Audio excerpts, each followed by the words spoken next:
Welcome, listener. Welcome, Matt. Thank you. We are back, episode 6 of God versus God. And what we're doing here, for anyone coming in new to the show, is matching ancient Greco-Roman gods in a head-to-head contest, hoping to name the Golden Goat winner as the first entry into our new, eventually ecumenical pantheon. You like that, Pitt, don't you? Raising the stakes. That's great. The ecumenical, yes. Yeah, that's nice. It's high-minded. Yeah. To help save this troubled world. So this time we have a literal titan against a proverbial titan of the pantheon. Helios, god of the sun, versus Athena, the goddess of wisdom. Right. So you and I exchanged a couple of emails earlier this week and gave me a little bit of concern about our ability to fairly judge this contest. Go on. You know, it's safe to say neither of us would be termed sun worshippers. S-U-N. Yes, that's correct. Or S-O-N, I suppose. Yeah. Either one. Yes. S-U-N. Yes. So, in fact, we both had a couple of, say, antagonistic run-ins with the sun. Yes. In our past. That is true. Together and apart. You're correct about that. Yes. As people who would trace our ancestry to the darkest, cloudiest northern corners of the world, yes. And who also unaccountably failed to take advantage of modern sunscreen, which is amply available. And yet, available at every single drugstore in the country. Right. No, many of them open 24/7. Sad but true. Yes. However, and I can't speak for you, but I've also not sure I've ever been personally associated with wisdom either. Certainly not by others. But it's always implied. I think maybe if not always explicit, it's always implicit. Yeah, I mean, I'm not against it in principle, but not as familiar with the practice. So, as evidenced by the aforementioned lack of sunscreening. So that's correct. I think we're probably close enough to be able to judge this fairly. And allow us to carry out our sacred podcast duties. I'd like to think so. I mean, thankfully, the podcast is a medium that does not show the viewer the redness of my skin after my last run-in with Helios, but you'll have to use your imagination, listener, for that. Right. And you had something you wanted to add before we kick off? One quick addendum to our last episode, Andrew. So I was contacted by a listener this week who mentioned a potential flaw in our prior episode, which I could not fathom such a thing, but I'm a man of the people. I heard him out. All right. Apparently, at the end of the episode, you may recall, I suggested that in a world without Prometheus, you and I would be stuck eating nothing but ramen noodles. I mean, pretty good line. But the listener pointed out correctly that without fire, the gift of Prometheus to mortal men, it will be very difficult to make, prepare, or consume ramen noodles. Oh, no. Now, Andrew, you and I take great pains to make sure that all matters of science depicted on this program are as accurate as possible. So I feel I must acknowledge this oversight. I do regret the error, and I do thank the listener for pointing it out. So, as always, I am a work in progress. So there ends the addendum, and the floor is yours to kick things off. I think the transparency with which you addressed that is commendable. Humility never fails. All right.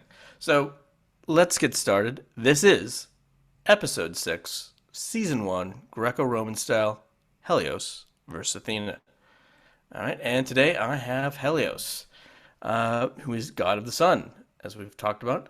We're going to hear about some pretty shaky geography and some even more questionable planetary science and astronomy. So again, this is not a science podcast. That is true. If you've been listening to this for scientific purposes, you've been sorely misguided. But we'll also hear about some great myths. And ultimately, here's some very interesting candidate for our Golden Goat winner.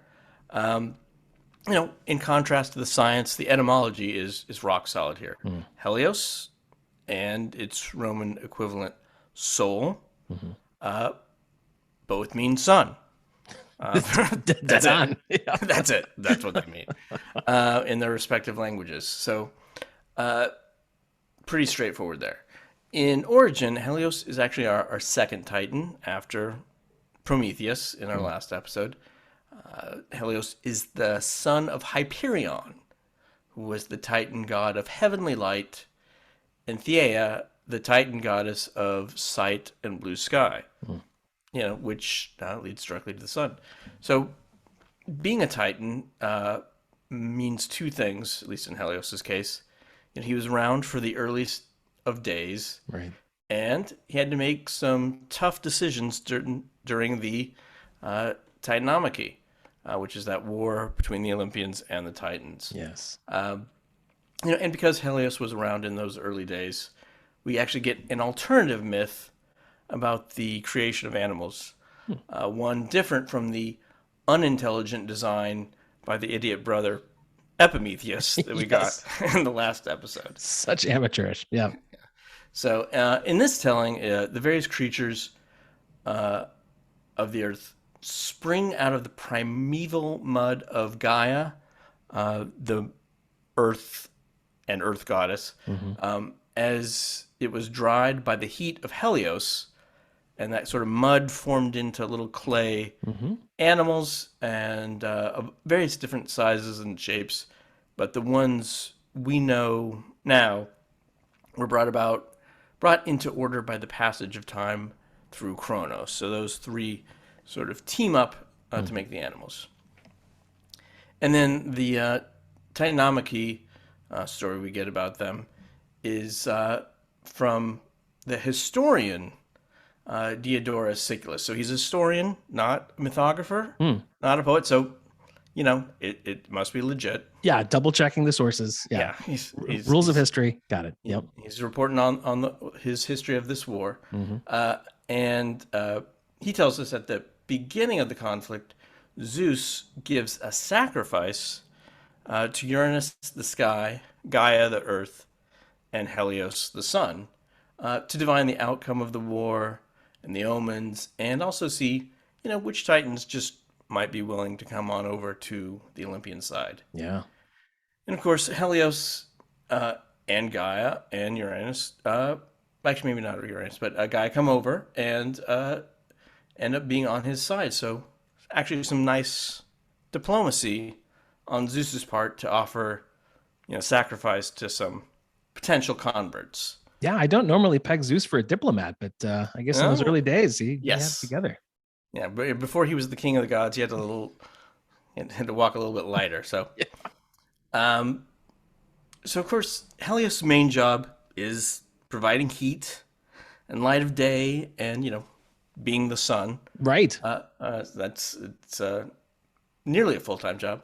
So he does this every day by riding across the sky, east to west, in a 4-horse chariot called the quadriga, which he's credited with inventing. Oh, nice. So before that, apparently there were 2-horse chariots. There were three-horse chariots, maybe 5, but nobody thought about 4. No, it's like the Gillette with all the blades. Somebody had to come up with it. Yeah. Yeah, exactly. Brilliant. So he got the patent on that. And we get this description of his ride across the sky from a Homeric hymn to Helios. And it says, "As Helios rides in his chariot, he shines upon men and deathless gods, and piercingly he gazes with his eyes from his golden helmet." So he's gazing with his eyes, so he's doing that correctly, which is good to hear. That's dead on. He may have invented that. It's hard to say. But then it goes on. "Bright rays beam dazzlingly from him, and his bright locks streaming form his temples, gracefully enclose his far-seen face. Then, when he has stayed his golden-yoked chariot and horses, he rests upon the highest point of heaven, until marvelously he drives them down again through heaven to the ocean stream." So he takes the chariot up into the air, with himself providing the light for all the earth, and gets up at noon, up at the top, takes a little look around, and then drives down like a roller coaster. Yeah. So in this telling, he's the literal sun riding over the flat Earth, keeping an eye on the world. And that one of his main attributes, other than being the sun, is he is also the god of sight and the all-seeing sun. So that'll come up a couple more times. But as you may have noticed, this is a one-way flight, right? Right. He's in the flat Earth situation. The good thing from a sun god perspective is you get your nights off, I right? guess that's true. Right. Yeah. But it's a long ride. But at the end of the day, you're done. You have some rest and relaxation.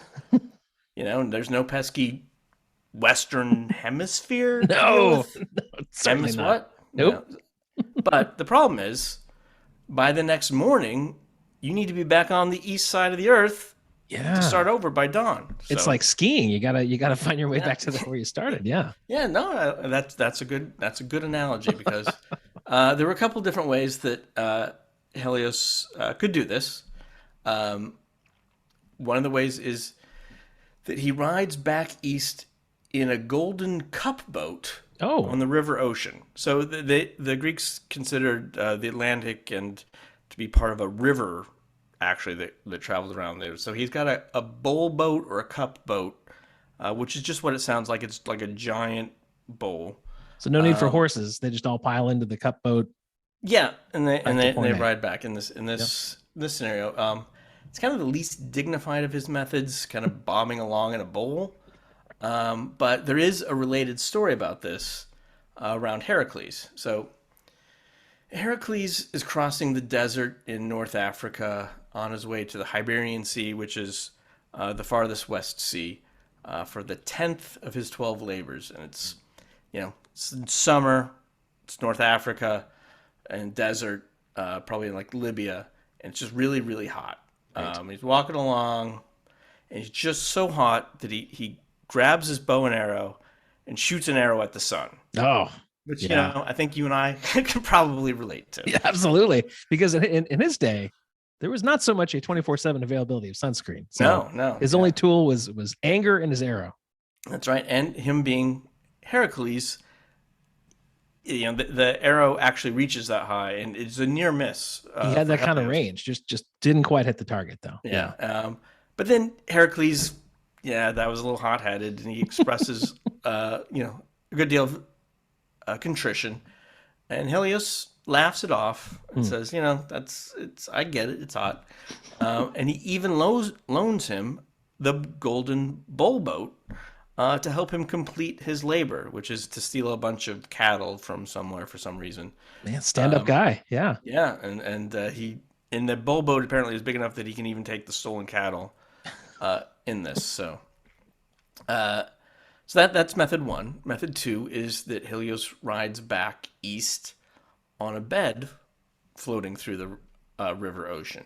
So it's a seaworthy bed, air Sure. mattress perhaps. Yep. I don't know. Maybe that one actually is less dignified. I don't know. Yeah. And Do you then need oars or anything for that, or do you keep your I oars in think the sort he of just bedside he's holster? I don't know how that would work. he's described as sleeping, and the river current just takes works it him. out. I don't know where the horses are in this scenario, but Yeah. there you go. Probably getting some shut eye along the way. That's not bad. Yeah, I mean, maybe they are in the bowl boat and he's separately in the bed. But then there's another version in the Argonautica where his chariot dives straight into the ocean. As you can imagine, the sun going down below the ocean if Yeah. you're looking at it from shore, and causing the ocean to hiss and boil. And then he either travels through the underworld Oh, or he just sort of emerges on the other side like a portal type version. So, personally, that's what the version I would use would be the portal. But yeah. You're sort of waving off a bit of the science there at the end, or maybe a portal of some kind. And there he is. yes, the science. Yeah, the science is a little unclear little shaky. on all this. So, but Helios had reasons to make the return journey quickly because waiting for him back in the Far East was his palace and his entourage, and perhaps his wife, or at times his wives. Similar to how Hades and Hypnos have their palaces away from Olympus, only his is much brighter and somewhat less depressing. Yes, So I hope so. So we get a description of it from Ovid's Metamorphosis, and he says, "The palace of the sun towered with raised columns, bright with glittering gold and gleaming bronze like fire. Shining ivory crowned the roofs. The twin doors radiated light from polished silver. The work of art was finer than the materials." And then it has this big long thing about the fresco.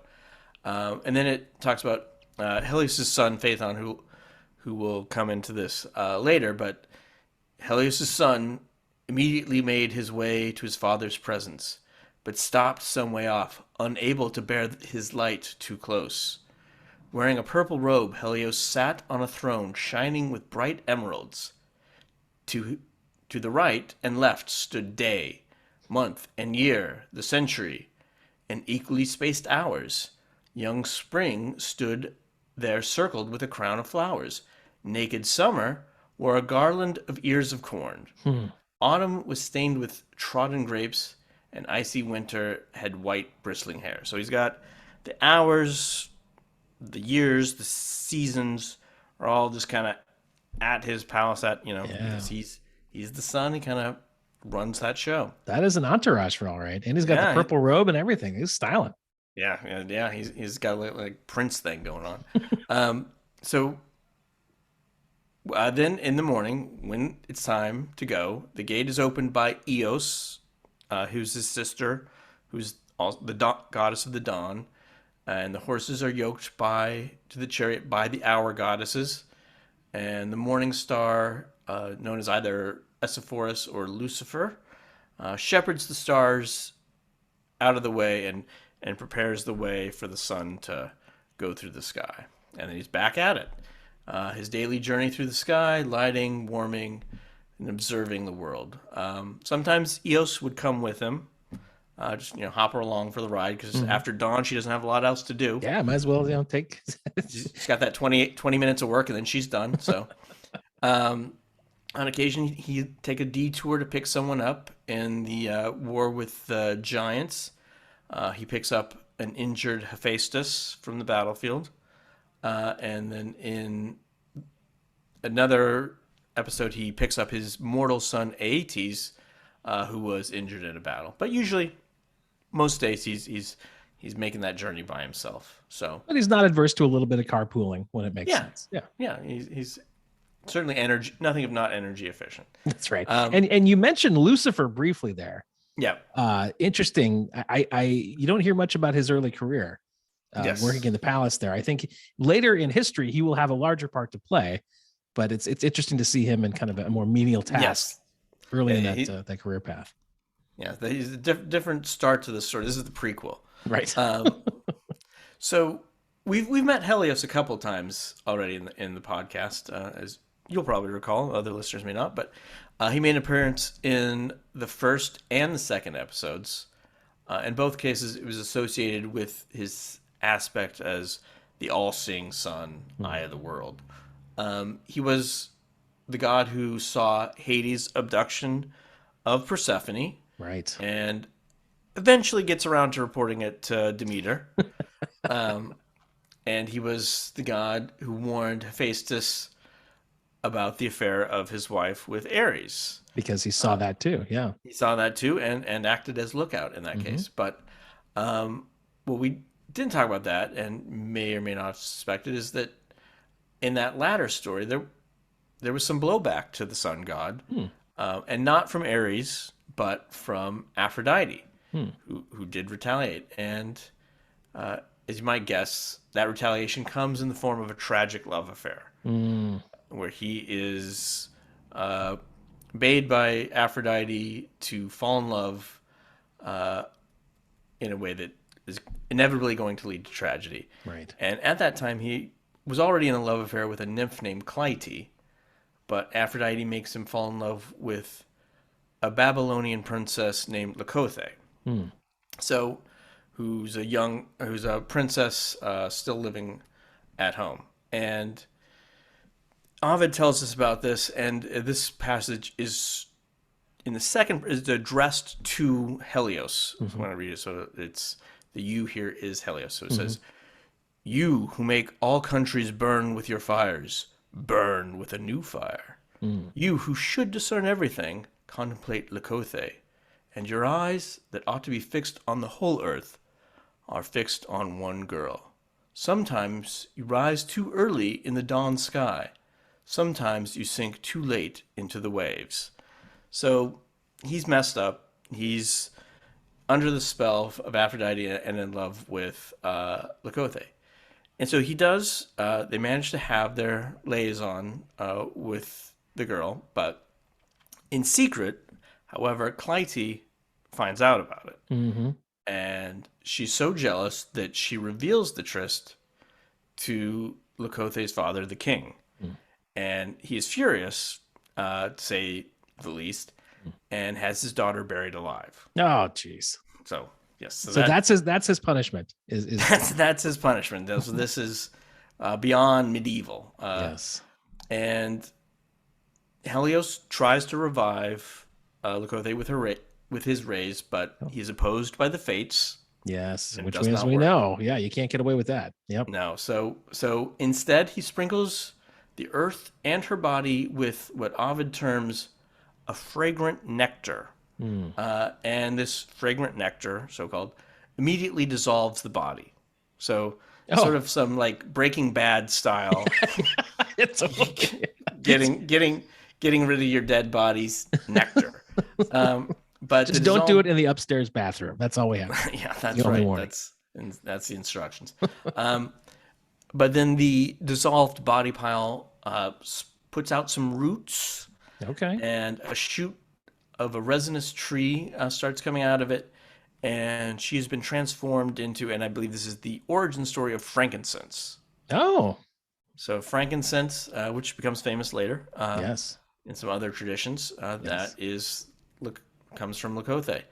And of course, as an addendum, things also don't turn out too well for Clytie Mm. in this situation. After her betrayal, Helios will have nothing to do with her, and but Clytie still pines away for the sun god. She refuses to eat and throws herself on the ground, pining only for Helios. And she sits there on the ground, just gazing at him in the sky with her eyes following him until eventually her arms and legs also sprout roots, and her face turns into a flower, and she's transformed into a flower called the heliotrope, Oh, yeah. which is a flower who turns its face to follow the sun in her undying love. Interesting. Or obsession, maybe is probably Yeah, I mean, more we're accurate taught in at a this young age not to stare at the sun, and I guess they don't tell you why, but you could turn into a heliotrope. case. Yeah, that's the addendum. They don't tell you. Yeah.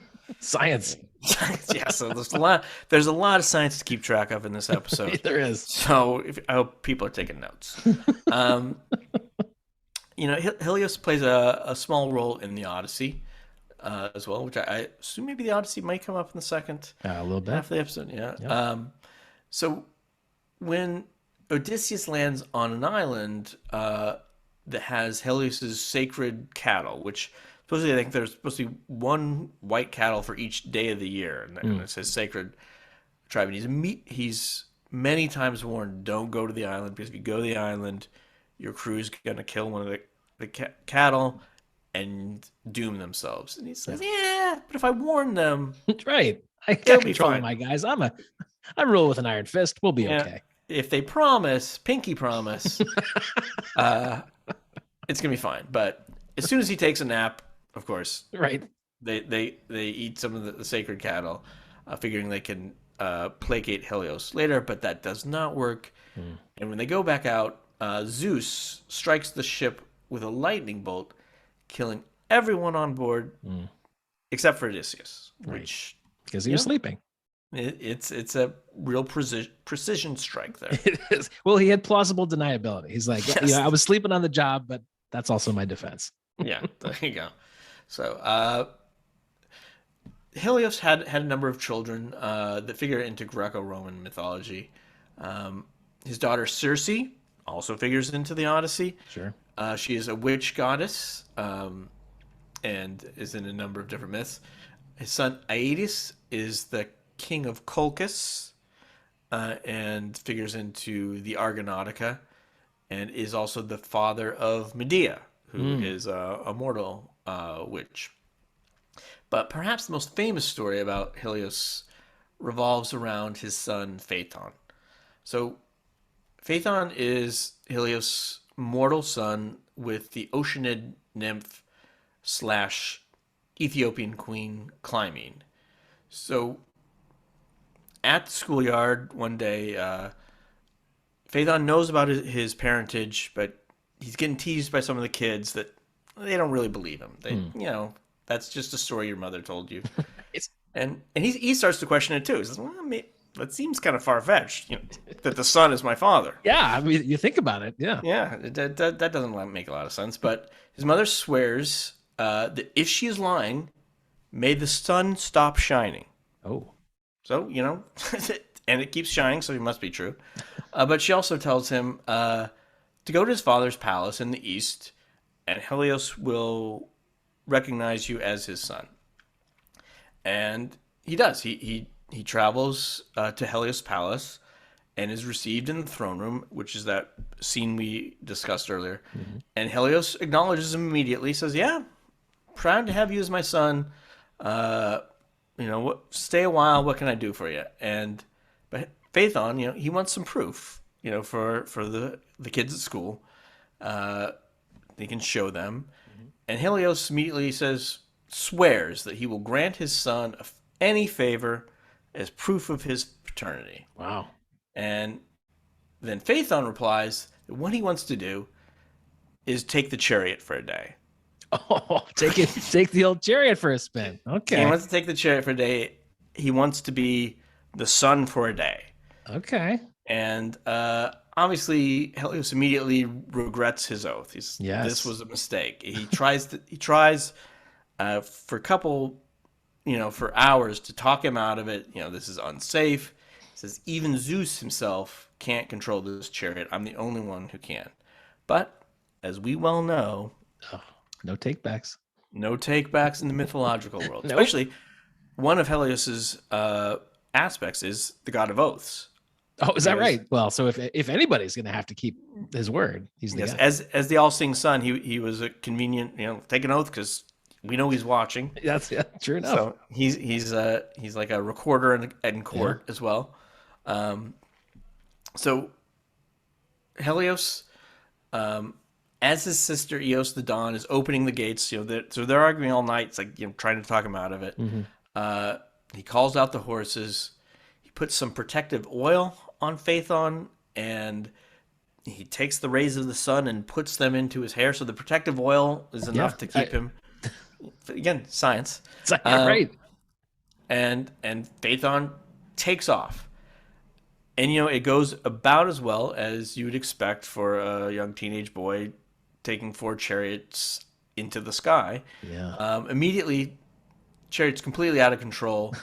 He's too light for the horses, so the chariot's just sort of flying around. Yeah. He narrowly misses a couple of constellations Oof. with the chariot. And then he gets frightened by the claws of the constellation Scorpio and lets go of the reins. Oh, no. And now the horses are going wild. They're going higher and higher, running into constellations. And then they dive down, and this is where it gets really bad, close to the earth, because he's still got the rays of the sun. Yeah. In his face, and the rest of the earth doesn't have that protective oil on them. So he's setting off forest fires, burning cities, he's drying rivers. And eventually Gaia, the earth, asks Zeus to put a stop to it. And Zeus kills Phaeton with a thunderbolt. Yeah. I mean, I don't want to say he had it coming, but essentially you gotta fish or cut bait at that point. Yeah. Yeah. So he's dead. And Helios takes the day off. He's so distraught by the death of his son. So there's no sun for a day, but luckily, I guess, I don't know, maybe not luckily, but there were so many fires going on that nobody really notices the sun's it was bright enough. That's bright and hot enough that the sun for a day. But then the next day, the day after, he reluctantly returns to a repaired chariot and is back in his job. So, and that's his main myth. And so as far as worship goes, I wanted to mention one more of Helios's loves because it folds into his longest standing center of worship in the Greek world. The goddess nymph Rhodes, who is the personification of the island of Rhodes. And Rhodes was the center of Helios worship in the Greek world. The island is actually said to have been created by Helios. He didn't show up when they're drawing lots for land, and because he was up being the sun. Yeah, it's working. So he burned off the water around Rhodes, so it rose up out of the ocean. And then he and Rhodes have 7 sons who are the first kings of the island, and Helios was a big deal there, on par actually with Zeus on Rhodes. Wow. And the people of Rhodes made the Colossus of Rhodes, which was a bronze statue of Helios, roughly the size of present-day Statue of Liberty, Wow. and one of the wonders of the ancient world, but only stood for about 70 years before being toppled by an earthquake. And then advised by both an oracle and probably their accountant, the islanders decided not to rebuild it. Yeah, you're probably going to be underinsured on that, and it's just not going to be worth it. Yeah. Yeah, if they didn't have earthquake insurance, strange Nope. enough. So No force majeure. Yep. yeah. So that's Helios. Hardworking, observant, but still had time for love and family and his own little entourage and palace.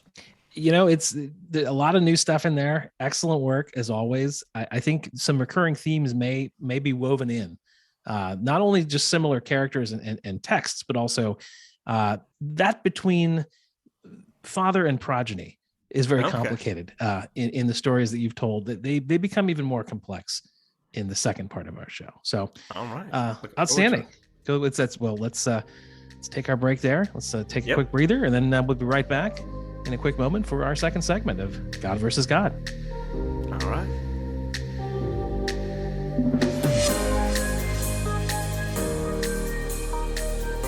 And now we're back with the second segment of episode 6, God versus God, with Athena. Now, well known, a heavy hitter, Andrew, an impressive resume. Goddess of wisdom is at the top of her list, but also you've got goddess of handicraft, heroism, courage, war, strategy, industry, cities. Long list, an impressive array. Of course, the Romans knew her as Minerva, but we're going to stick to the Greek version for our purposes here. And she was not only known for her wisdom, but also the patron and protectress of a lot of cities throughout the ancient world. Of course, predominantly Athens, which is likely where she gets her name. You'll recall the Parthenon at the Acropolis in Athens. I'm sure you've seen it. Yes. That is prime real estate in those parts. That is dedicated to her. So that is a testament to her longstanding success as a protector, because it remains there to this day. All right. That's true. Yes. Also, very much the warrior. She led soldiers into battle. She had her Pan-Athenaic Games, which were the most important festival on the calendar of that time. And as you alluded to earlier in the first segment, over the years, she also made appearances in a lot of classic texts, the Iliad, the Odyssey, and so on. Really gets an interesting chapter later in life, gets a bit of a reputation boost during the Renaissance, where she's embraced as this international symbol of wisdom and the arts and classical learning, a symbol of freedom and democracy. It's a long journey that ends with her current home on the seal of the state of California, where she resides to this day. And it's an impressive final act. It's particularly since her story does take some kind of unusual and darker turns, which we'll discover here. So we'll begin with her origin story. One of the stranger tales in the mythological canon, of course, Athena's father is our most frequent guest star, Zeus, the big kahuna, the god of gods.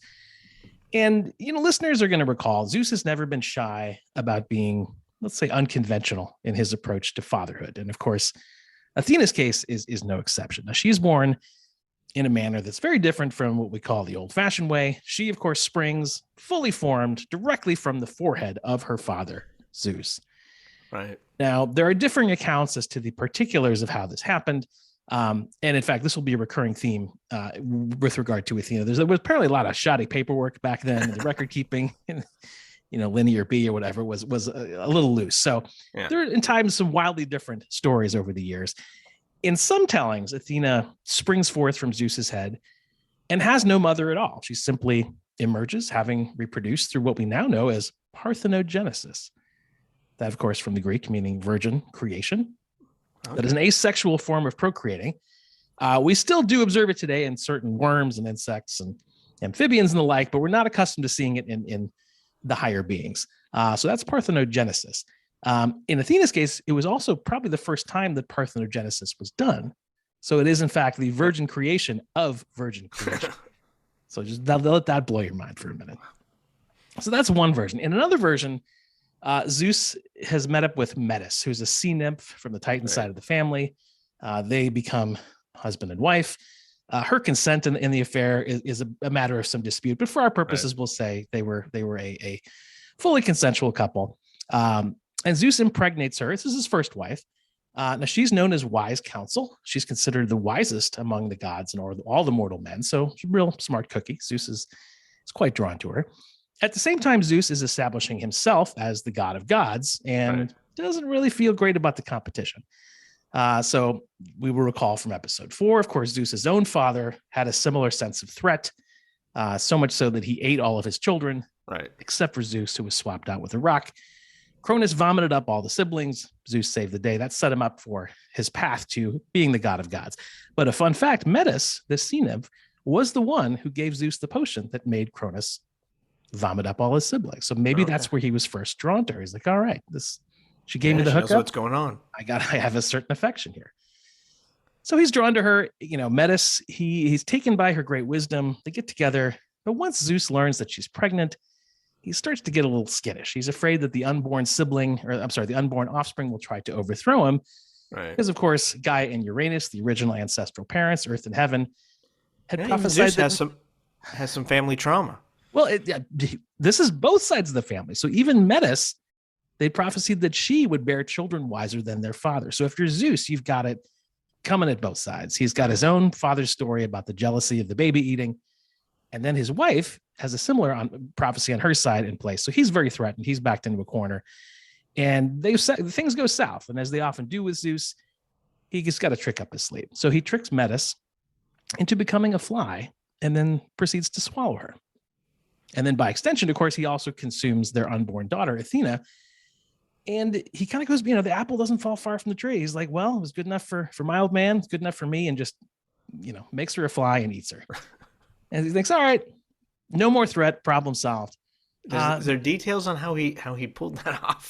The details are vague, but he's a cunning fellow and he found a way. Even though Metis was, of course, among the wisest of all creatures, but yet so charming was Zeus that he talked her into turning into a fly and promptly consumed her. So he thinks the problem is solved. But inside Zeus, Metis has another plan. So she begins crafting armor in there, begins crafting a spear, a shield for her daughter.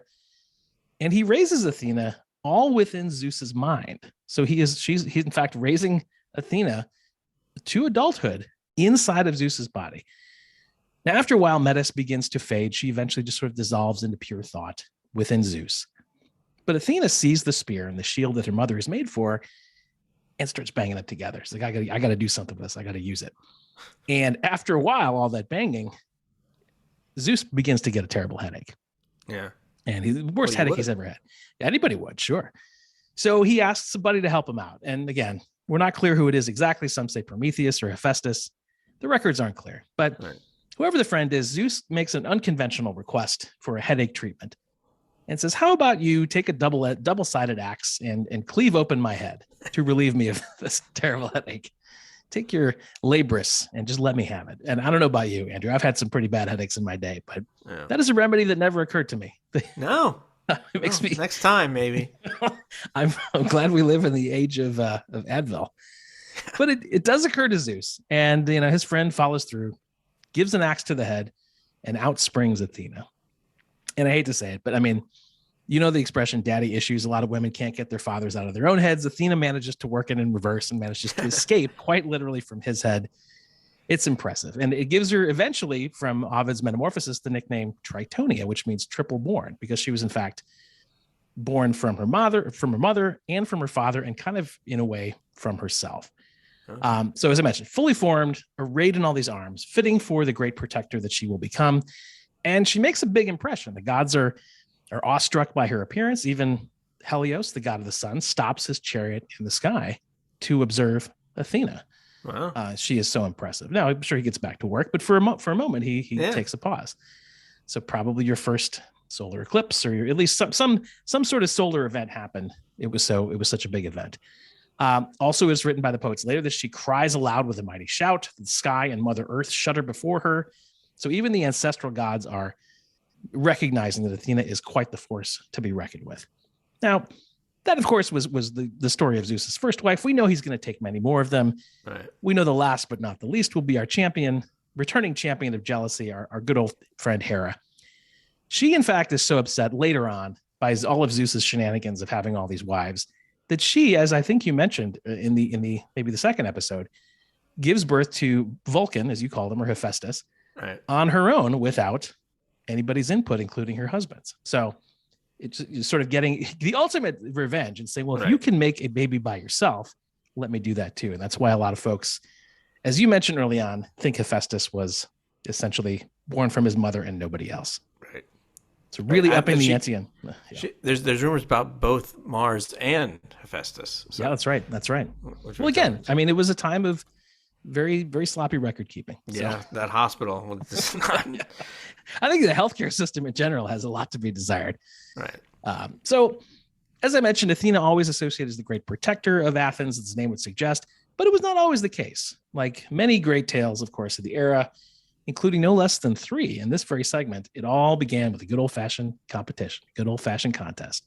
Okay. So in early days of Athens, there was a competition to decide who would be the protector of the city. So it was between her and Poseidon. Poseidon, of course, the mighty god of the sea, Zeus's brother and Hades' brother, and the whole rest of the gang that was swallowed by their dad. He's in their family.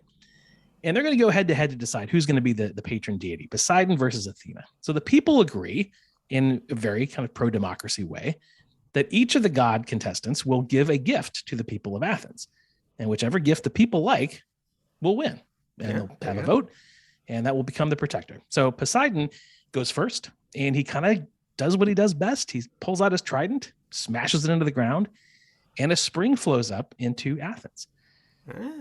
I mean, cool trick, a nice visual, but it turns out the water from the spring, kind of salty, kind of murky, not terribly useful. So all spectacle, but not terribly, not useful at all for the people. Salt water, thanks. Yeah. I mean, and I feel like Poseidon kind of phones it in on this one. I mean, if he really, Greece has no shortage of water, and he thought, he's sticking to his strengths, but that still feels like not the most useful thing.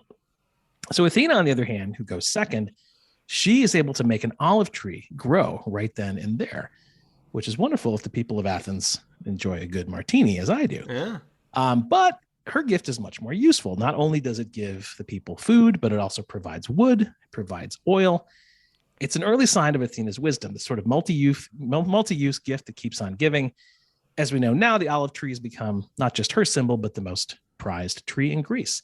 So pretty good, highly more effective than the salty spring of Poseidon. Right. So the people of Athens cast their votes. They choose Athena, and Poseidon, having lost the contest, of course, is furious. He's a terribly sore loser. Right.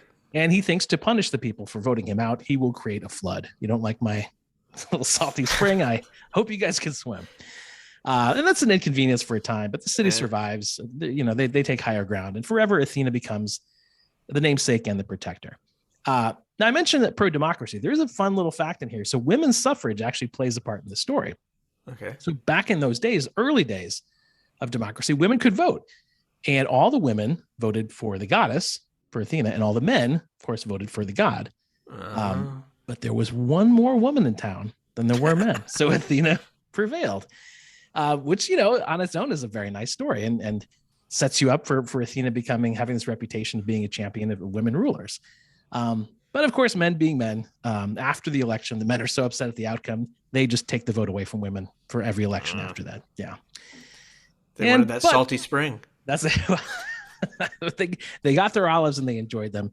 They just didn't enjoy any more women's suffrage after that moment. So, but because rules are rules, the election is the election, and Athena still wins. And that's no why takebacks even there. Not even there. Nope. Now, You often hear there's an epithet that Athena has, the word Pallas. So you hear it called Pallas Athena, Pallas. Yep. Again, different stories as to where it comes from. Terrible record keeping. One account is that Pallas is the name of Athena's best friend in childhood. So she's, the daughter of the sea god Triton. They're having an otherwise friendly little sparring match in the backyard, and Athena actually accidentally kills her. Mm-hmm. So she is so stricken by grief at this accident that she takes the name on herself as a symbol of that grief. So Pallas Athena, she kind of subsumes that name into her own. So it's kind of a touching story, sad. Yeah. Another very different account, Pallas is in this one a giant. Athena defeats this giant in the war against the giants that you mentioned earlier, right, as part of finishing the job after the Titanomachy. And of course, she flays off the giant's skin to make a cloak to wear as a symbol of that victory, as one does. As one does, yeah. Yes. Sure. So a great example of how stories can differ. She was either like a childhood friend that... She's not a goddess of fashion. No, although... maybe accessorizing, as you'll hear in a minute. Maybe. Okay. So yeah, either, the records have her accidentally killing her friend while they're roughhousing, or maybe it's the giant that she wears as a coat. Could be either one. The most commonly held version is the childhood friend. So we'll stick to that one. And as part of her grieving process, Athena carves a statue of her friend's image from Pallas, the original Pallas, calls it the Palladium, puts it in the city of Troy as Troy is being founded. And that statue becomes to have special properties. It becomes a talisman for the city of Troy. And as long as it's in the city, Troy can never fall. Well, eventually that can't last forever. Yeah. So the Trojan War comes around. Of course, when the Greeks do finally capture Troy, our old friend Cassandra goes to the Palladium, grasps onto it for protection. But in comes Ajax the Lesser. He tears her away from the statue with the intent to steal it. He manages to assault her while he's at it because he is a terrible human being. And it will become a favorite scene in Greek art, but he makes off with the Palladium. Now, Athena is so upset by this because it brings her back to her grief over her friend. She strikes back, creates a storm at Cape Capharos with the help of Poseidon. So her old frenemy from the contest says, you know what? One thing I'm good at, making floods. Let me help you out. The two of them team up. He doesn't really need much of a reason. No, he's like, she doesn't even have to trade him olives. She's like, you know what? That thing before, bring it back. It worked out okay. So she destroys almost the entire Greek fleet, scatters all their surviving ships across the Aegean Sea, a sign of her temper, which we'll talk even more about. Yeah, so she's like, you can sack Troy if you want, but if you mess with the statue that I made of my friend, you and your navy are done for. Now, of course, during the flood, Ajax the Lesser, who was the aggressor in this case, he ends up surviving for a time. He's clutching onto a rock for dear life during the flood. But he makes the big mistake of yelling out loud that he's the only one that the sea can't possibly drown. Well, Poseidon is not going to appreciate that level of arrogance. And so he just chips off just a little bit of that rock. And of course, Ajax the Lesser immediately drowns. Yet another lesson that hubris just doesn't pay, never works. So Athena is the warrior maiden. She's also known as Parthenos. You heard that from the Parthenon, which means virgin. Interesting. This was also a nickname I received in high school. I didn't understand its origins until this week, but now I get it. Well done, guys. Yeah. Sick burn. Real good. But Athena, in her case, it was by choice. And like her fellow goddesses, Artemis and Hestia, she was believed to remain in this vow of being a virgin as part of her dedication to her craft.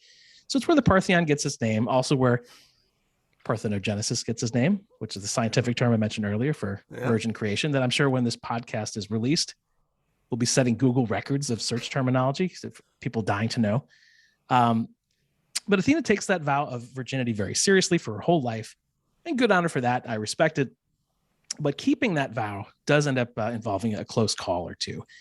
So we turn to a darker chapter with Hephaestus, and I will do my best to keep this family friendly. He is, he's trying to make advances with Athena. He doesn't think much of her vow of virginity. He's trying to have his way with her. He's making advances she's not appreciating. She's not having it. And as she pushes Hephaestus away, let's just say he leaves behind a bit of a mess. He leaves some DNA at the scene of the crime. We'll put it that way. Makes a mess. Athena doesn't appreciate that. She gets away, but he does make a mess. So Athena cleans up the mess with a tuft of wool and throws it in the dust. But because it makes contact with the earth, somehow the mess impregnates Gaia, the Mother Earth goddess, and results in the birth of a young man. named Erichthonius. Again, odd circumstances of birth, but that's what happens when you combine some of these elements. So because Athena is a class act, she adopts Erichthonius despite the unfortunate circumstances of his conception, and she raises him to be a great ruler in his own right. So pretty cool move on her part. Even though she remains this committed, virginal warrior, she still has this stint as a single mother. And I would say, considering the circumstances, I'd score some serious points for that. That's very well done. Hephaestus does not look good in that story, but Athena looks very good. So, as I mentioned, Athena does make appearances all over the mythological world. She's going to, she is of such wisdom. She's going to advise Jason and the Argonauts on how to build their ship. The classic story that I'm sure we all know, I think it's come up briefly before in this program, but Athena teams up with Hermes to help the hero Perseus kill the Gorgon Medusa. And we've all seen that image, of course, of Perseus holding the severed head of the vile Medusa with her serpentine hair, and how Athena, how they teamed up. Athena gave him the polished bronze shield so she could use it as kind of a mirror, because if you look directly at her, you'll turn to stone. So he's able to look at her reflection. Hermes gives him a scythe. Athena guides it to lop Medusa's head off. Great story. The vile creature is killed. Everybody's happy. What I didn't know until recently, there's an earlier chapter to this story that darkens it a bit. So it turns out Athena was the one who turned Medusa into a Gorgon in the first place.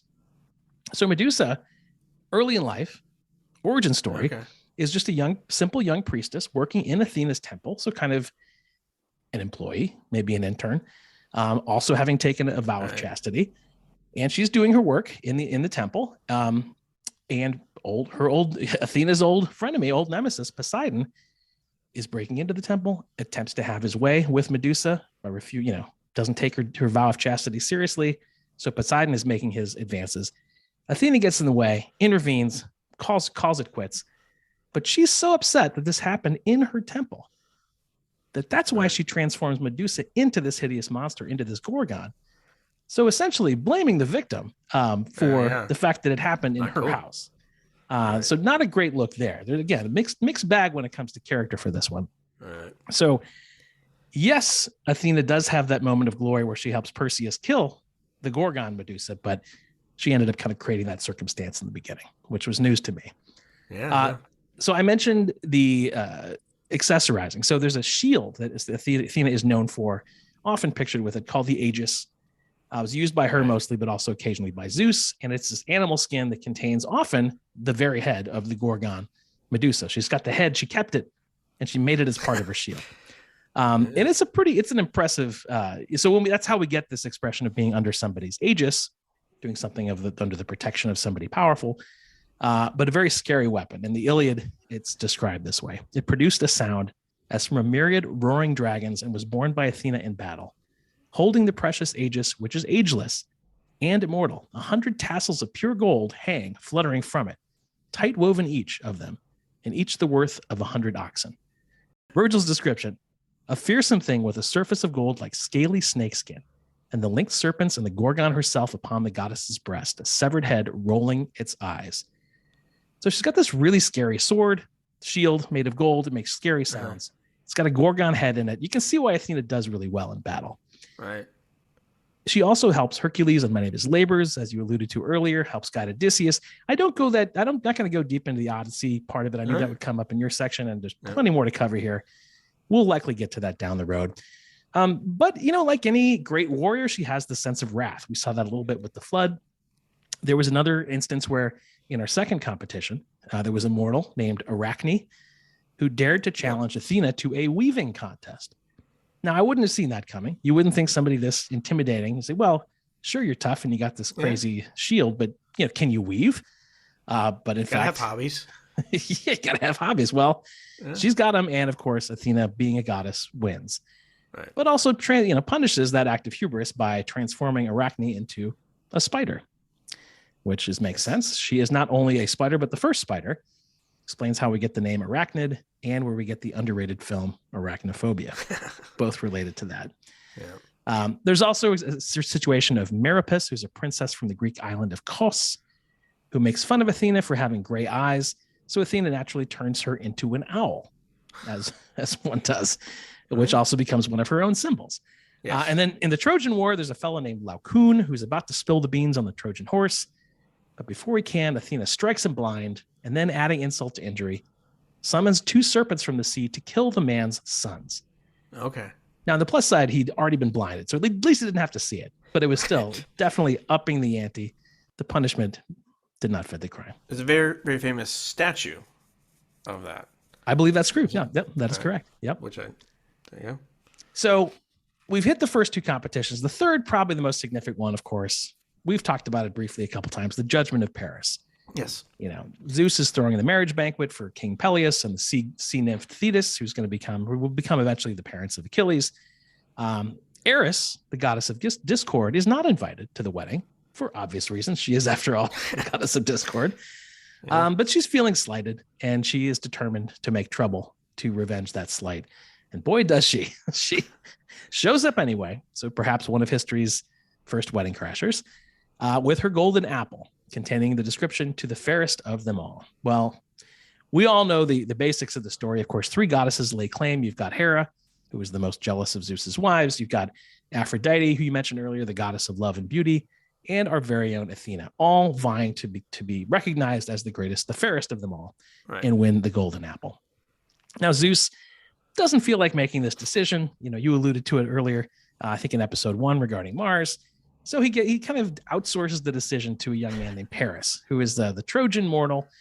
He's a prince. He's the heir to King Priam. The king has him off doing some shepherd work because, in fact, King Priam, in a side story, has been told in the prophecy that one day his son will ruin the city. Right. So these, again, fathers, offspring, prophecies. So he's got him off doing some shepherd work. But Zeus thinks he's a good judge of character, so he outsources this decision to him. All 3 candidates go to Mount Ida, strip down, have a nice bath, and young Paris inspects them. But before long, they're all lovely, but before long, it comes straight to the bribery part of the competition, where each contestant just the bribery round. Yeah, finds a way to pay off the judge. So Hera starts, and she says, if I get the golden apple, I will make you king of Europe and Asia. Which, that's a lot to give up for a decorative apple. So, the stakes are high. The ego on these people are incredible. Athena steps up, as you might expect, and offers him wisdom and skill in war. I will make it so you can defeat your enemies, the Greeks, in battle, lay it in ruins. And Paris says, okay. Yeah, sounds pretty good. Like Paris's style. No, but especially when Aphrodite appears, because she brings out the big guns. She offers Paris the world's most beautiful woman, who at the time is Helen of Sparta. Now, of course, she happens to be married to the Greek king Menelaus, but then again, everybody really wanted the apple, so they were bringing out whatever they could. So you're right. Paris is taken by that third offer. Aphrodite wins. Paris gives her the golden apple, and of course, Athena and Hera are both furious at having lost. Now, the longer arc of the story, it is, of course, once Helen is taken away, it is the Greeks' attempt to get her back that ends up sparking the entirety of the Trojan War. So this simple little contest messes everything up. Athena will eventually join the Greeks in the battle against the Trojans of Paris. That's a key event in the turning point of the war. Yep. But this one simple little competition leads to all this chaos all over the land. And indirectly to this podcast. So I'm glad you mentioned that. That's true. So she meant to cause some trouble, and she certainly has in many ways over many years. Yes. So I think we can agree, Athena's a great warrior, a great protector. She's able to stay motivated, keep doing her job, even among the men around her behaving terribly. Yeah. As I said, she's got some aspects of her are kind of a mixed bag. She had the temper, but again, definitely. That's what happens when you're wielding the kind of hubris around a goddess that one would. I do believe she gave Medusa a raw deal, so I've got a new sympathy for her now. Sure. And in the end, speaking of mixed bags, Athena introduced the olive. It's great for martini lovers like me. But she also invented the spider, and I'm not a fan of those. So a little bit of this, a little bit of that. So a mixed bag, but certainly a formidable figure, and a worthy competitor for the golden god in our competition in this episode. There you have it. Very well done. Excellent. Thank you. A lot to cover. Yeah. She's a helper in a lot of ways. It would be exhaustive to go through all the stories, but those are the high points. Those are the kinds of myths that have risen above, and and a pretty good cast of characters in that one too. For sure. Sure. Awesome. Well, then let's take our break, and we will wrap up with the final segment, our 5 categories. Back in a moment. Yep.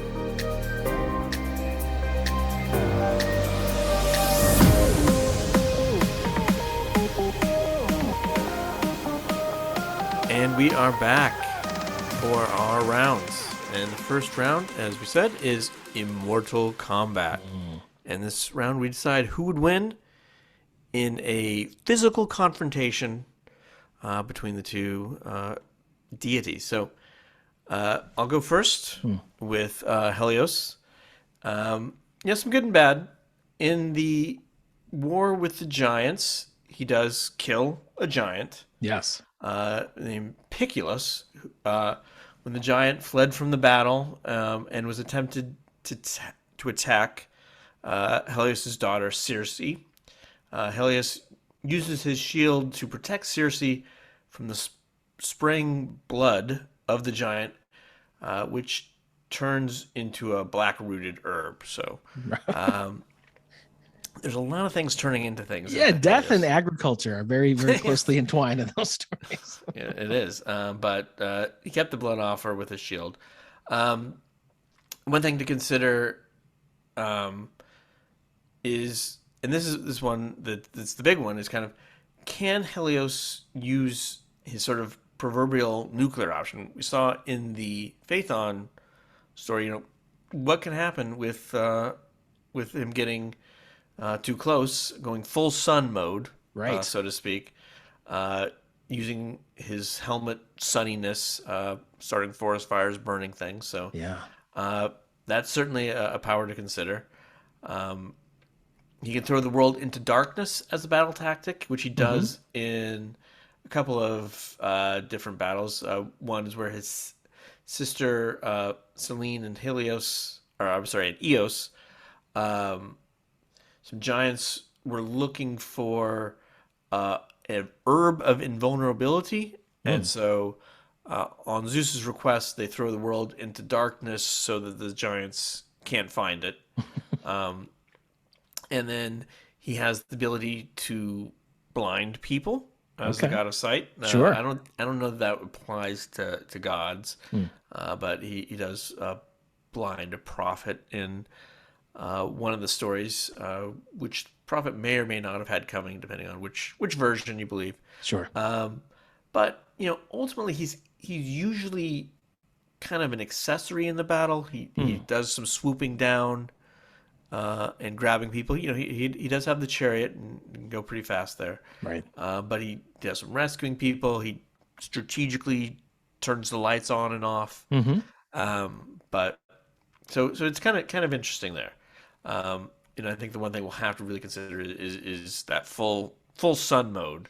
I feel like he doesn't use it because it's just maybe too powerful. Yeah, it's not a precision instrument. Not only that, but I think it does become an ongoing question if there's the power a god could have, and then there's the willingness of the god to use that power and when. True.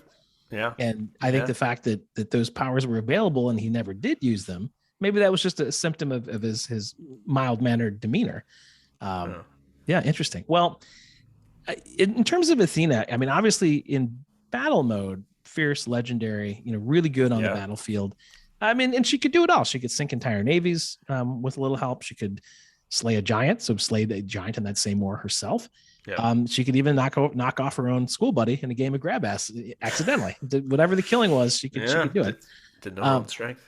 But back to the question of why you would use your powers. I mean, it's interesting because she only believed in war for just cause, only as a means to resolve conflict. So you mentioned, I think in the first episode with Mars, Ares in the Greek world, the god of war, he was all about the bloodlust and the slaughter of war, whereas Athena was from the other side. She was all about the sort of strategy, the tactics, making sure that it had the aim of resolving conflict, which explains the thing you mentioned back then, why the Greeks liked her so much better.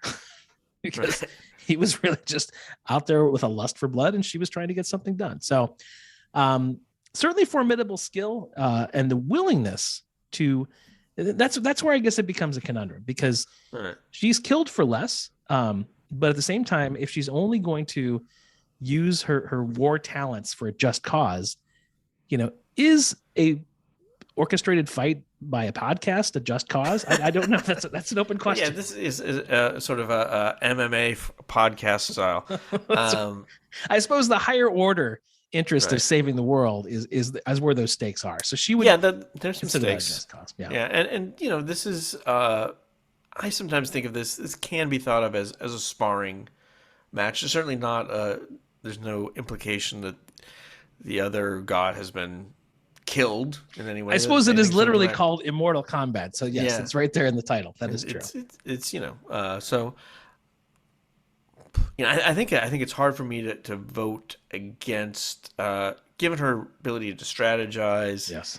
assuming she's committed to the fight. She's got the Aegis out. Yeah. Even though in one sense, Helios has that sort of nuclear sun option. It seems like he'd be reluctant to use it, and it's kind of seems like an all or nothing thing. Like Yeah. you can't just a little bit. That's not for a sparring match. No, that's true. No. That's no half measures in that one. Yeah. Yeah, Yeah. I think I agree with you. So it sounds like Athena from you. Yeah. Yeah. So I vote the same way. I think. Yeah, and you'll notice that a lot of times, like in the Odyssey, he brings in Zeus to kind of do his work because Zeus can do it in a way that is a little more precision, and That's right. I think that's the issue there. Yep. So, That may all right, also so we get- speak to his lack of willingness to just to do the deed. Maybe he's Right. more of a lover, not a fighter, if you like. Yeah, always looks on the sunny side. So sorry about that. I don't know. It's And bound now to that happen.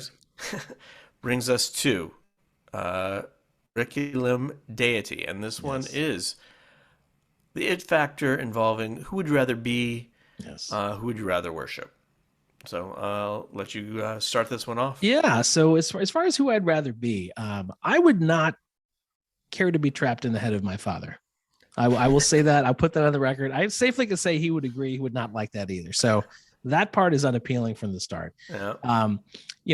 The vow of virginity, again, good honor, more power to you. It's great for some, not for everybody. All due respect. Yeah. I don't think that's for me. I am also glad that I did not accidentally kill any of my friends in my youth. And actually, to kind of think of it, Andrew, you should be glad as well because it could have been you. So It could have been me. yeah, What if it's you? what if it's you?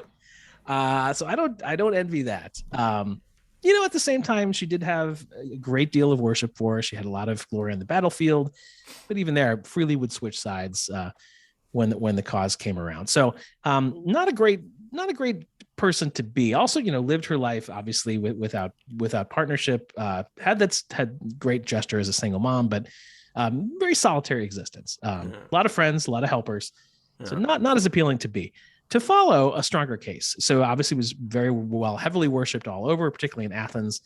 Did have many of the best temples. I mean, the Parthenon, the Acropolis is certainly the crown jewel there, but lots of really, really strong temples. And of course, the best festival, the Pan Athenia, was, every 4 years. It was sort of it was Olympics level, perhaps even more important at the time, with sporting events and rituals with bathing statues, all kinds of fun stuff. So it was, you had the sort of triple threat of, lots of people to worship with, good places to do it, and a great series of festivals to celebrate your deity. So, kind of a mixed bag here. B, not so much. Follow, for that time, pretty appealing.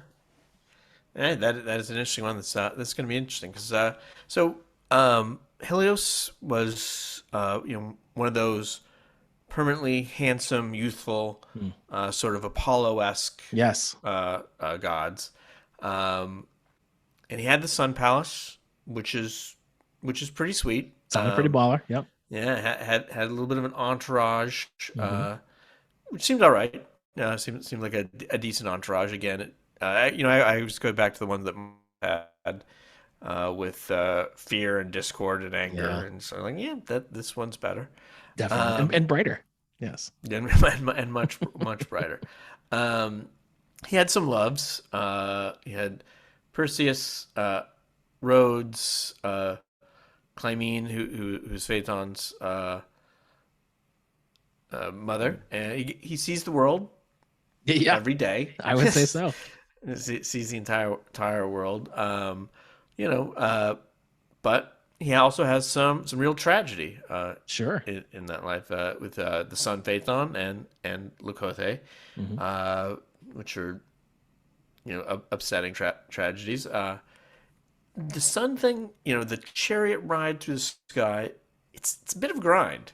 Yeah, and then you don't get a It's day off unless it's the day no, after your son dies. So it's that's a no, tough no. gig. You don't really get any days off. So, um, long hours. He's used in one case as the example of of the gods doing work, of gods toiling. Yeah, So, yep. so there's that. And not a small commute on the way back to work every day either. Whether No, it's no, the rowboat yeah, or the aerobed, it's a lot of hours. yeah. So he seems to have had time to do other things, Hmm. but yeah, that one definitely. On worship, perhaps appropriately for Helios, his worship was very up and down. Hmm. His origins were uh, ancient and go back to the first Indo-Europeans, but in ancient Greece it was kind of regional, as we discussed, and Athens was probably one of the centers where he was least worshipped. Um, but he did have a couple festivals that he was honored at. Typically, when in Athens, when he was worshipped, he was offering of honey and cakes, but no wine, What? because a god with his cosmic responsibilities Yeah. shouldn't be drunk. Yeah, and So definitely shouldn't be driving. Yeah. no, no. So ahead of their time there with standing against Wow. drunk chariot driving. Yeah. But we mentioned Rhodes before, Mhm. and that was the center where he was really worshipped. But a couple details to add: there was an annual summer fest there in honor of Helios. I believe it was around in the height of summer, and it included sports competitions, gymnastics, of course, chariot racing. Naturally, yeah. It's Yeah, a was a no-brainer. big part of it. Yep. And on sacrifice, they would drive a four-horse chariot off a cliff into the sea, Whoa. reenacting the Phaeton myth. Did somebody have to So sit in there, or did they just I, only the I, horses did it? That the first crash test dummy was invented. Yeah, they only mentioned the horses. It was not a person in there, okay. but That's pretty spectacular. That is yeah, that's quite an image. Yeah. it's quite an image. Yeah, so that's him. So this is an interesting one for Yeah. sure. Yeah. Um, I think they both have good and bad things in terms of being. Yes. Uh, he's like I said, that's quite a job he's got, and like I said, there's no days off. A lot of responsibility. Yep. Yeah. Uh, I don't mind a road trip. I don't mind going out in the car. It's no traffic up there, so that's good. Yeah, that's true. I don't know. What do you think? I mean, I may have to give Helios the edge on this one, only because as impressive as Athena's later reputation has been, um, she's a very solitary figure. She's very, she Yeah. has really no partnership, no love, is constantly amid Right. turmoil and violence. And yeah, I think, in contrast to seeing the world, despite the tragedy that befell Helios, I think he would get my vote. And those festivals seem pretty cool too. Yeah. I Or for mean, the no wine thing, but I could work my way around that. yeah. What that's the Athens one. I definitely get the feeling that the Summerfest in Rhodes was Hmm. what was featuring someone, maybe not being offered to Helios, but for the honorees who were going to watch the horses drive off the cliff. Yeah, I'm sure they had some sort of servants or slaves who could do some sort of Uber for chariots kind of situation to get you home. Yeah, yeah. So, yeah, I'm gonna go with you, even though it's a tight one. That the image of the horses driving off the cliff are a little bit of a downer, but Yeah. it's um, otherwise the Summerfest seems pretty good, Yeah. and his life is again ups and downs, but yeah, I think I'll go with that. So all right, now we are tied up, 1-1. So all right, and Third we go category. on from there to Good God. And I will take this one first. Good God is pretty self-explanatory. It is Right. the character. So The good on Helios is providing extremely important service, not just light and heat, but sustaining life. Yeah, So that's big time. that's a big Nothing one. small. You know, he has a strong sense of duty. Obviously, getting up Yep. every morning, crack of dawn. Yep. Seems to have some care for his children. He mourns when Phaeton dies. Right. He rescues Aeetes and Circes, rescues Hephaestus. Willing to lend out his bowl boat, Yeah. even to someone who's just assaulted him with a Yeah. deadly weapon. Um, as I said, he's the god of oaths. Um, you know, on the downside, I don't, judgment maybe in making that oath to Phaethon a little bit lacking. I think he would agree with you. Yes. Yeah, he In did not retrospect. think that one No. through very very carefully. Um, his retribution for taking his cows seems a little extreme, A little bit. even though he didn't directly do it, but he did ask Zeus. He asked for the hit. Yeah. Yeah, He directed it. He's certainly culpable in that. So, while they were warned, it was in out of proportion, perhaps. Yes. I'm So- sure there was very visible signage not to do it, but Yeah, they did it anyway. yeah, they did. So, all right, that's Okay. That's So yeah, on the Athena side, I mean, like I said, a mixed bag, on the character end, her commitment to remaining, in her kind of virginal status is very impressive. Raising her son, born from, a carpet stain, also very impressive. Well done there. At the same time, treated Medusa pretty rough, I thought. Yeah. She ended up, also switching sides of the Trojan War. You can say what you want about that, but maybe she had her reasons. I think ultimately she did if her main job was to be a protector, and let's face it, as I mentioned before, the fact that the Parthenon at the Acropolis is there today suggests she was very good at that. And so there's a commitment to craft there that I think is pretty impressive. yeah. So, mixed bag all the way around. I think she had a very long service record of helping others, for certain good and less good deeds was always there Right. to lend a hand. So yeah, I would put her as a sort of in the middle character rating. Not great, but not terribly bad either. All right, interesting. Yeah. So I don't know. I think I might go Helios on this one. I think I'm even though Athena still had a lot of reasons for her behaviors, there's just too much darkness on her side of the ledger, Right. compared to her competitor here. We tend to not be big fans of the wrath. No, I mean it makes for great stories, but Yeah. but it does not score you well in the character department. No, it doesn't. If we're talking about bringing somebody back, wrath's not. We probably have enough of that in the current day. That is not in short supply in the interest of saving our current times. You're right about that. So I think I'm going to agree with you. I think we're pulling off 2-1 to Helios. Okay, So a very little good. bit of the underdog is pulling ahead. Pulls So ahead. here we go, and that brings us to iconography. Yes. All right, and Yeah, I'll start with this one. So I'll let the you go better first. legacy, this is where I think Athena really shines, and it's because of her kind of reputational growth later in life. So she's very well regarded in her time, right? She's on a lot of classical art. She's on coins, statues, ceramics.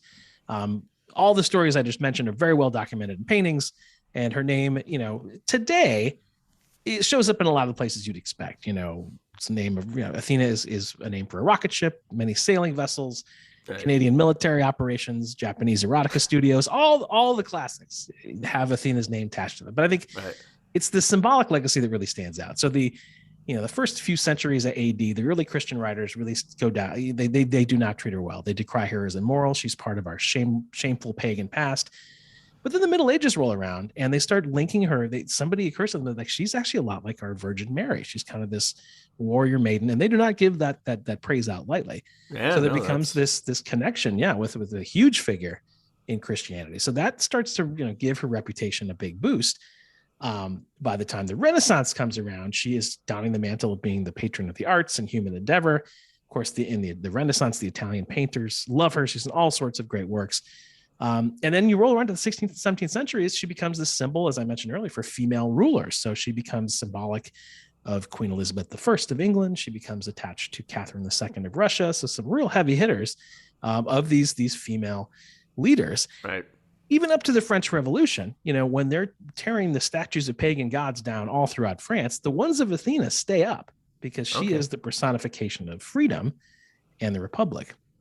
So much so that she becomes, she inspires two great symbols of the democratic freedom as we know it. Of course, Britannia, the helmeted female warrior who is the personification of Great Britain. Okay. And a little somebody you mentioned in the first half of the show, our very own Statue of Liberty is also heavily inspired by Athena. So, as a vessel of great ideas, her reputation is very, very strong. And as I alluded to earlier, she also appears, lastly but not leastly, on the Great Seal of California. So to this very day, she's there. She's kneeling with her aegis. She's got this sort of motley crew around her, some ships, got some gold miners over here. There's like a little grizzly bear that's like the size of a house cat. Why California, do you ask? Do you know the reason why Athena is on the Seal of California? I had no idea. So it's because, as we remember, Athena was born as an adult. Yeah. And California was never a territory. Okay. So the state thinks of itself as having emerged fully grown and didn't have to go through, the childbirth and upbringing that one of the colonies would, which I would not have guessed that. No. So there's also a lot of crazy stories about the esoteric. Seal of, it is, but it's a fascinating symbol. Yeah. There's a ton of great stories about the seal of the great state of California. We'll save that for our follow-up podcast, Seal versus Seal, and all 25 of its episodes coming later this fall. But so I'd say in summary, certainly a long-lasting legacy and certainly a multivariate one, but she stands for a lot of really great things. Excellent. All right. So iconography for Helios was an interesting one to interpret. At times, kind of hard to separate, the star from Helios, and how much credit does he really get for the sun, especially because the description of the sun in his myths is less than completely accurate to our understanding today. Yes. So Sunday does derive from day of the week, yeah, from him. Though I believe in if I'm not mistaken, in Romance languages it is no longer goes by that. So Helios Helios 300 is a gaming laptop from Acer, so that's nice. Then Helios also stands for high energy lasers with integrated dazzler and optical surveillance. Wow. The Helios system is a deep magazine, low cost per kill, speed of light delivery for precision response enabled fleet needs. Its mature, scalable architecture supports increased laser power levels for additional threats in the future. So this is an actual system. Yes, this is an actual weapon system of the U.S. Navy. There's a lot to unpack in that. We can have a whole show on that. I mean, not only a very labored acronym at the beginning, but was it low cost per kill? Was that what you said? Yes, low cost per kill. That is advertised as such. This is how it's advertised by, I've forgotten the defense contractor, but it's one of the big ones. It's like Raytheon or one of those guys. Yeah. Is advertised that is high energy lasers with integrated dazzler and optical surveillance, low cost per kill. But I makes me just a little bit less likely to mess with the U.S. Navy having absolutely that. Because not only are they going to get you, but they're going to get you pretty cheaply. On a per annum basis. Yeah, wow. Yeah, they're not going to be worried about it. Then there is the Helios ice fishing auger, which is a really Helios ice fishing. That's an unusual counterintuitive branding there, I would say. Yeah, definitely. Unless it heats the ice in which to as a mechanism for boring down. Yeah, friction. So there's an HBO show that's on currently in the second season called Raised by Wolves. Are you familiar with this show? I am familiar with it. I've not watched it. Have you seen it? Uh, I have seen it, and it's a very strange show. Yeah. But it involves a war between atheists and the followers of Sol. Okay. Uh, so, or Mithraic, which is a derivation of people who but they pray to Sol. Hmm. So that's going on now. It's kind of interesting. Then there is Mission Helios, which is a decentralized space community where blockchain meets space. Oh, I don't know what that, that's quite a log line. I'm not sure yeah, how yeah. that would work. I don't know what that is either. But in terms of more weighty sort of things, Helios kind of goes into eclipse, if you will, during the Renaissance. At the time that when Athena is rising, uh, during the Renaissance and Baroque period, there's always sort of a little bit of a association between Helios and Apollo. Yes, I remember And, this from the Apollo episode. That's right. And yes, it didn't happen until many centuries later. yeah. So there was a little bit of it in the Greek world, but they're mostly separate.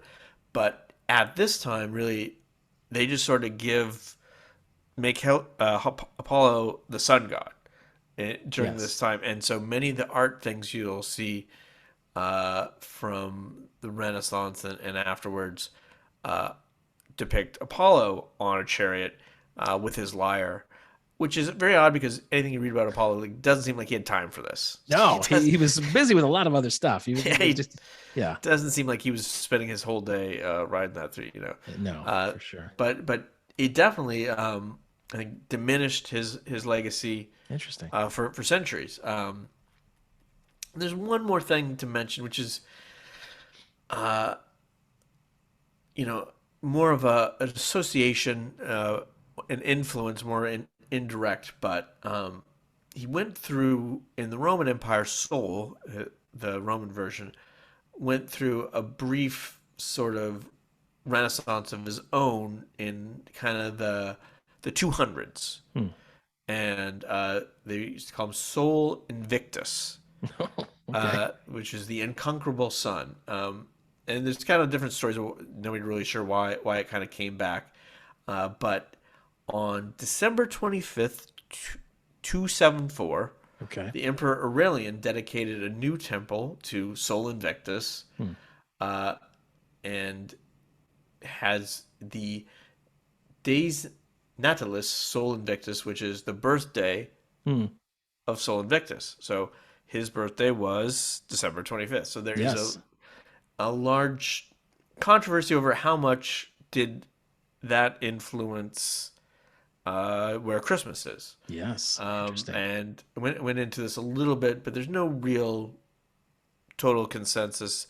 Some people, some writers thought that it was actually Sol Invictus's birthday was put there because that had already been staked out as Christmas. So he was. But then there's others, so there's nobody knows really which one came first for sure.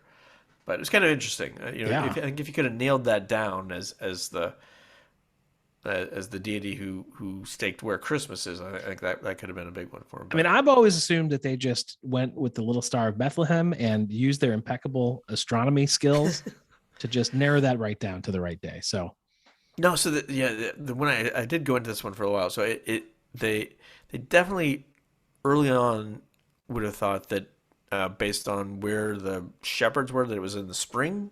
that was that right? Uh, but then there's some sort of myth about uh, the death day and the birthday of or the conception uh, being this death day being the conception day, and so he would have had to have been born 3 months before his death day, and the death day was March 25th. So that's Got it. science, more just chock And full science and math. I mean, always hand in hand. Yep. yeah, chock full of science in this one. So, oh, and then helium is the other one. Yes. The Element. gas, yes. So, Yep.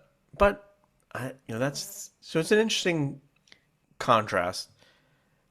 but I think I got to go with Athena on this one because the sort of that period where Helios kind of loses his luster and kind of gets forgotten about for a few hundred years. He's having a little bit of a comeback now, as witnessed on this podcast. Yes. But, a little bit more recognized, but yeah, he just sort of gets forgotten about for a while. Yeah, I think I'm with you. I think I give it to Athena. As a somebody who was worshiping Sol for about 3 hours last week and had terrible repercussions. Maybe I do take that a bit personally, to your point up front, but no, I think the biggest difference for me is that they both have strong legacies. I feel like Athena's is so much about Athena herself, whereas there's much more about the star of the sun that's like associated with how we look at Helios. So. Yeah, I think Athena wins that round for me. Right. Yeah, and losing your job for a couple hundred years sort of seems like. Yeah, that's rough. Yeah. So, all right, and that moves us to our final category, which is matinee idol. Yes. And that is who would make the better movie or limited series. Yes. And I believe I'm going to go first on this one. Sure. I always lose track. So. On this one, I am thinking limited series here. One of the things that I thought was interesting about Helios was his entourage and role as kind of the Sun King, kind of a minor king, but has to maneuver around Jupiter. So I went into pull into the aspects of that story. Both with some side plots with some of the other deities at court. You have those characters to weave in, and Helios's role as that minor king. And I kind of even thought of like how it would start. And I'd start with, shot of the sun, clear blue sky. Yep. You can see kind of the heat waves coming off of it, and then you pan down, the sun bearing down on a courtyard, and a teenage boy looking up at the sun. Of course, that teenage boy is Phaeton. Wondering about his paternity, maybe being teased by some of the other students. Yep. The leader of whom, by the way, is a son of Zeus. Yeah. Okay. And that story was a leader of the people questioning his parentage. So then you go into the next shot is Helios pulling his chariot into the Sun Palace with his attendants kind of swarming around him, setting that up. And then we have a dual track of the Sun Palace and Phaeton heading out there, expand on that a little bit, and do some of these other stories we kind of come into as flashbacks. Eventually, Phaeton arrives, gets his paternity admitted, but I sort of delay the promise and the chariot ride for a bit, let it kind of play out for a little while. Phaeton is there in the glittering, exciting palace, but kind of feels inadequate. He's immortal, surrounded by all deities. Yep. Helios is excited to have him there. Maybe even talks about whether he could have Phaeton made immortal. But that insecurity by Phaeton leads to the blind promise, and again, a little bit longer with attempts for dissuading him to go by Helios. Maybe have one of the palace gods egg Phaeton on, like one of the hour deities. Maybe 10 o'clock is the bad guy here. That's right. Sure. It's just sort of a little bit shady. Right. You have a little bit of a training montage, and then the climactic end with Zeus zapping Phaeton, and Helios, knowing that it had to be done, and then next day getting back up on his chariot, going back to work. Yeah, there's a good hero's journey there for sure. Yeah. Yep. And some, I would imagine some pretty explosive special effects as well. Oh yeah, that's some budget there. Yeah, it's gonna be a big check from a Prestige Cable Network. Yep. Yeah. Very good. Well, for Athena, I know that, as we said, that the story is pretty dark and violent, but I thought it might be better played for laughs. Given just play against type. So, as a genre I haven't explored in these episodes yet, I thought, wouldn't it be good to have, as a show, a celebrity roast of Athena? So in the mold of, you've seen the old Friars Club roasts and Comedy Central, where, you'd have Athena sitting at the dais as the guest of honor. One by one, you'd have all the key figures in her life come by, have a few, choice remarks for her, some little ribbing, get even in a friendly way. Zeus comes out, he kind of complains about you gave me the worst headache of your love my life. Poseidon comes out, it's like, I'll make you a martini, but it's going to be with a twist, not an olive. I remember. Hephaestus comes by, says, hey, sorry about the spill at your place. I know that was a new rug. My bad. Maybe even the grizzly bear from the California seal makes an appearance, says a few adorable things. In the climactic moment, the two women that Athena transformed into the spider and the owl could finally confront her for those transformations. And Andrew, I have taken the liberty of casting this scene with some voice impressions to depict it in its entirety. But we are short on time, so I'll spare you that. Suffice it to say, any number of casting choices for Athena, a number of roast-worthy female comedians who've done wonderful work. Whitney Cummings, Kathy Griffin, maybe Nikki Glaser, Lisa Lampanelli. And then she would end the show as Athena would by getting back at all of them, giving it back to them just as good as they got her. Right. And so everybody has a good time. All bygones are bygones. And to wrap it all up, I would insist that on this show, the master of ceremonies, the roast master, as they call him, would be none other than my favorite comedian, Chris Rock, but with Hercules at his side for a little extra security. Topical. Rip from the headlines. There you go. So that's there you have it. Not the dark twisted take you might think, but instead playing it for laughs. That is interesting. All right. So there's a big contrast there.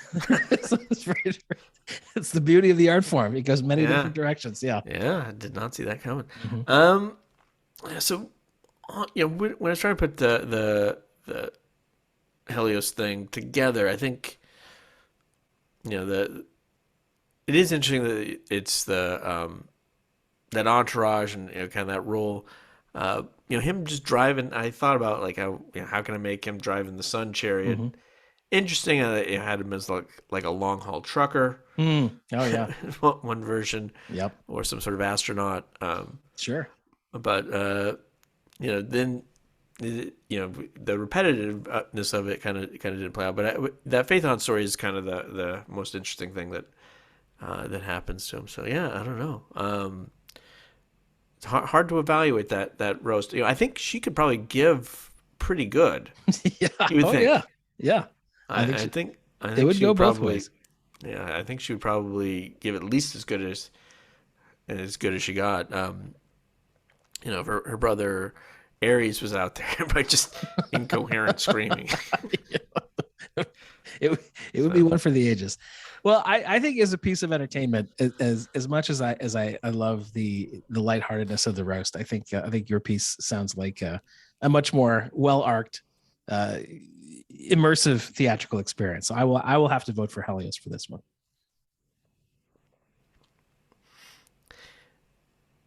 Yeah, I think I think I'm gonna go for Helios as well. All right. So that put us over the edge, right? That was very close to a tie. That's 3-2. Yeah. Yes. Yeah. That was very close to a tie. So, in a bit of a surprise, I think. Yes. We've had a few of them over the season, and this is no exception. Yeah. Well, I don't think you can't go by who's the most famous. That plays into iconography. Right. That's why it's only one of the categories, not them all. Yes. That's right. Well, let's call it for episode 6. Yeah. A reminder, of course, our theme music, as always, andysnow.dj. Look him up. We're available all over. You get your podcasts. Newly available on Amazon Music, but also on Apple, Google, Spotify, Stitcher. We are still waiting on being part of Pandora. And come on, guys. I mean, your namesake, the actual Pandora, was in episode 5. How do you say no? I'm sure Joe Rogan has never mentioned Pandora. So come on, guys. Get on it. Like, subscribe, leave a review, 5 stars, tell your friends. See us on Twitter, the website, all the socials, the playlist. It's all available to you. It's all ready for you to go. Right. And as soon as we wrap up, we're going to draw our straws for who's going to be part of episode 7. So the wheels will begin to turn right away. Thank you, Andrew, as always, for a lovely get right on it. And another wild finish. And we'll look forward to joining everybody again for episode 7 next time. All right. Thanks. Bye. See ya. Bye.